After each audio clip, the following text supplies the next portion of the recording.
జ్యోతిషాస్త్రరీత్యా ద్వాదశ రాశుల్లో 9వ రాశి అయినటువంటి ధనుసు రాశి మిత్రులారా, మీరు మూలా నక్షత్రం 1, 2, 3, 4 పాదములు, పూర్వాషాఢ నక్షత్రం 1, 2, 3, 4 పాదములు, ఉత్తరాషాఢ నక్షత్రం మొదటి పాదానికి జన్మించిన మీరు ధనుసు రాశి వారిగా పరిగణించబడుతున్నారు. ఇక్కడ మీకు కూడా ఒక చిన్న ఎక్స్ప్లెనేషన్.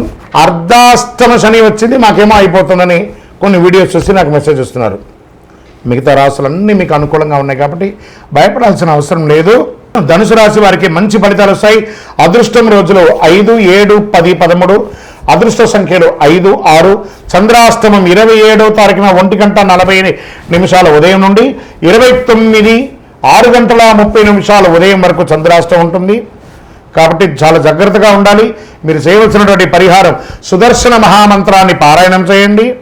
ఆర్థిక సంబంధ ఒప్పంది పొందడానికి తిరుపతికి వెంకటేశ్వర స్వామి వారికో లేదా మహావిష్ణు క్షేత్రానికో లేదా సత్యనారాయణ చేయండి. లలితా సహస్రనామం, విష్ణు సహస్రనామం పారాయణ చేస్తూ ఉండండి. చక్కటి ఆరోగ్యాన్ని కాపాడుకోవడానికి ఆదిత్య హృదయాన్ని పారాయణం చేయండి.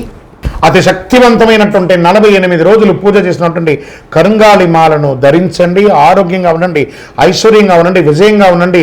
అన్ని దోషాలు తొలగండి. మీ యొక్క కులదైవం దగ్గర మీ యొక్క వయస్సు ఎంత ఉందో అన్ని దీపాలు వెలిగించండి.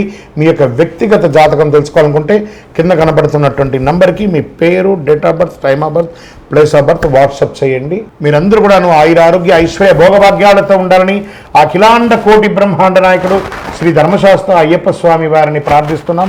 మీరు తిరుపతికి వచ్చినప్పుడు అయ్యప్ప స్వామి వారి 18 అవతారముల దేవాలయాన్ని బ్రహ్మశ్రీ డాక్టర్ చంద్రమణి గురుస్వామి గారు నిర్మించి సమాజానికి అంకితం ఇచ్చారు. జీవకోణ అనే ప్రాంతంలో తిరుపతిలో రైల్వే స్టేషన్ నుండి బస్టాండ్ నుండి 3 కిలోమీటర్ల దూరంలో ఉంటుంది. రండి, దర్శనం చేసుకోండి, అనుగ్రహం పొందండి. విజయోస్తు. వందే మాతరం, వందే మాతరం, వందే మాతరం.